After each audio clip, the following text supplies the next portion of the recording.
পানিতে টইটুম্বর লোকালয়, আতঙ্কে নির্ঘুম রাত কাটছে বানভাসীদের।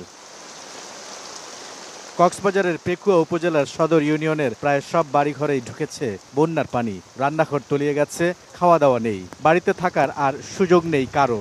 এই এলাকায় যাদের আশ্রয় কেন্দ্রে ঠাঁই হয়েছে তারাও নেই স্বস্তিতে। বাড়িঘর ইমবেন ডুবা কাপড় লইরে একখানা করে মানে উড়ি দেয়া কিছু খানা থানা জোয়ার করি বললাই সদিন খানা খাই মজম এন হয়ে রে। বাড়ির মাঝে বেশি পানি মানে ওদিকে যাইতেছি আত্মীয় স্বজনের বাড়িঘরের মধ্যে এক গলা হানা হয়ে গেছে তখন তো 7 দিন পর্যন্ত কষ্ট পাইতেছি। রান্না বান্না করতে পারছি না, খাইতে পারছি না।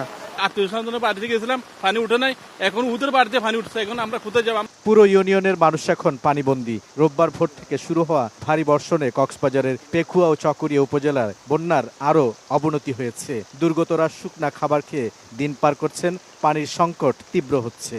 টাইফুন ফ্যাব্রিক কেয়ার,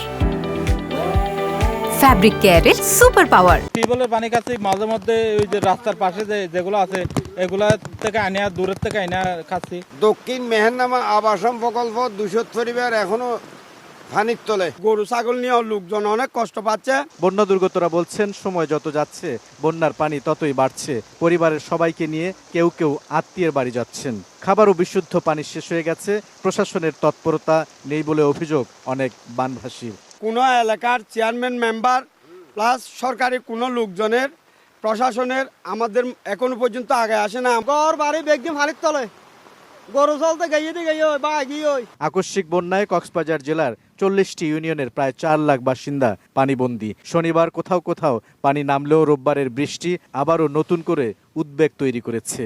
আমি এই মুহূর্তে দাঁড়িয়ে আছি কক্সবাজার জেলার পেকুয়া উপজেলার সদর ইউনিয়নের একটি বাড়ির উঠোনে। এখানে কোমর সমান পানি, কোনো কোনো বাড়িতে আবার গলা সমান পানি। এই এলাকার যারা বাসিন্দা রয়েছেন কেউ বাড়িতে থাকার উপায় নেই। কেউ এখন আশ্রয় নিয়েছেন আশ্রয় কেন্দ্রে, কেউ আবার মূল সড়কে, কেউ আত্মীয় স্বজনের বাড়িতে। এই এলাকার মানুষের প্রশ্ন, এই পরিস্থিতি থেকে কবে উত্তরণ সম্ভব? যে ধারায় বৃষ্টি বর্ষিত হচ্ছে, অর্থাৎ যে ভারী বৃষ্টি হচ্ছে, এটি যদি অব্যাহত থাকে তাহলে পরিস্থিতি আরও খারাপের দিকে যাবে।